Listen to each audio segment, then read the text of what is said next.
So we actually finished the Dodge Charger RT. So now we're going for a test drive right before we take it for inspection. So we're gonna start it up and go on the road with it, guys.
So guys, we just gotta, it runs good.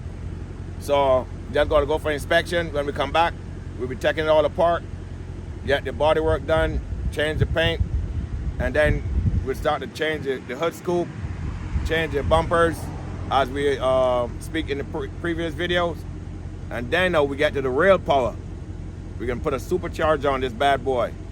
Stay tuned for the process, guys. Don't forget to like, share, and subscribe, guys.